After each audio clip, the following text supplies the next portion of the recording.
Shadow Treasurer Angus Taylor. He joins us live now. Angus Taylor, good to see you, and thanks for waiting for us. Let's talk about the legislative agenda. As I mentioned before, the niceties will give way to the political debate at some stage, probably this afternoon. Let's talk about the economy first. We're going to hear this economic statement from Jim Chalmers later in the week. This is going to be one of the biggest challenges for Labor to tackle. What kind of support or otherwise? How is the opposition approaching this in terms of any support or otherwise they can give in legislation? Well, Laura, you're absolutely right, and thanks for having me. You're absolutely right. There'll be a statement later this week. There'll also be inflation figures coming out tomorrow, and commentators expect this to be the worst inflation outcome in 32 years. Now, Labor promised the world on this in the lead up to the election. They promised higher wages, they promised lower power bills. They're nowhere near delivering any of that. In fact, they're crab walking away from those sprinting away from those commitments. Jim Chalmers, Chris Bowen. We'll obviously support sensible measures, but there's no sign of a plan coming from Labor on these issues. And they are the top issues for Middle Australia right now. Cost of living is a huge issue. People really struggling to make ends meet. You see it at the Bowser, you see it at the grocery checkout, you see it when you're paying your power bills, all of these things now. The pressures are very real, and we need a plan from the government to deal with them. One of the things that they can do is make sure they're managing their budget carefully. $45 billion of off-budget spending they took to the election, which we didn't. They can have a good look at that. There's lots of other things they can do. We're happy to work with them on sensible measures, but right now we're not seeing any of those. All right, let's talk about this emission reduction legislation. It looks like there is going to be a target enshrined in legislation. What does this mean practically? Why didn't you do this? What are the risks? Well, a couple of things, Laura. We haven't actually seen what that looks like, and they're negotiating with the Greens, and Lord help us. You're never going to support it anyway. Why do you need to see it? Well, hang on. But the point you asked what it's going to look like, and my point is we'll see how much the Greens demand for their support and the Teals demand for their support. That remains to be seen. But I hate to think where it's going to end up. But the real issue with legislating these targets, we've seen in other countries around the world, is it gives a platform for activists. We've seen activists in Europe and the UK who are blocking road projects, blocking airport projects. I mean, this is what you are doing. You are enabling this crazy voice. We want to see a sensible pathway forward on emissions reduction, but what we don't want to see is our way of life, our economy trashed.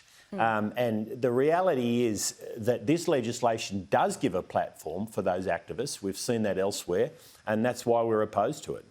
So what do you mean? Does this mean it takes it out of the hands of politicians and essentially puts it in the courts, and some of these projects can be challenged if people have got enough money behind them? Well, that's what laws do. They of course, provide for laws that the courts then oversee, and the courts will make decisions on them, and people will use that. I mean, lawfare is becoming a time-honoured way of working against so many of those things that Australians have come to value over a long period of time, and the risk is that you're enabling lawfare here. So it is very clear to me that is happening in other countries, and this is where the Labor Party is going. Now, I'm sure there's lots of people rubbing their hands together right now trying to stop projects that they don't like, and they're going to use this legislation to do that. Well, some of your own colleagues, Bridget Archer, some others, have said that they wouldn't rule out crossing the floor on this. What do you say to them? Well, we went to an election. These were our policies and they remain our policies. But you didn't win the election. Well, it doesn't matter. This is what we went to the Australian people with.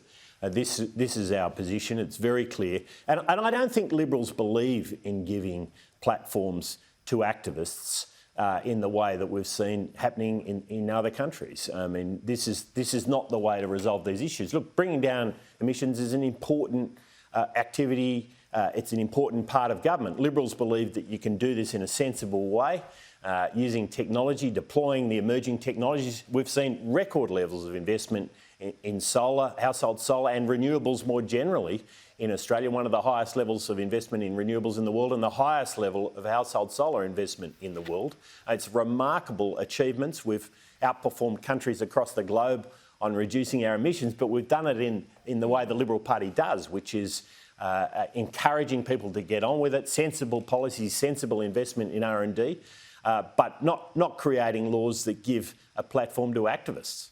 Isn't it quite unusual that in the wake of an election loss, you still claim a mandate? Isn't the opposition the time where you relook at your policies, go back to the party room, because still not everyone agrees? Well, what I'm saying is the argument against legislation like this is very strong. It's very strong because we've seen what's happening elsewhere. And that's the point that I think has become very clear to me over time. There's a right way to reduce emissions and a wrong way. You know, the debate now is not about whether to reduce emissions, it's about whether to do it in a sensible way that preserves Australia's way of life, that strengthens our economy, not weakens it.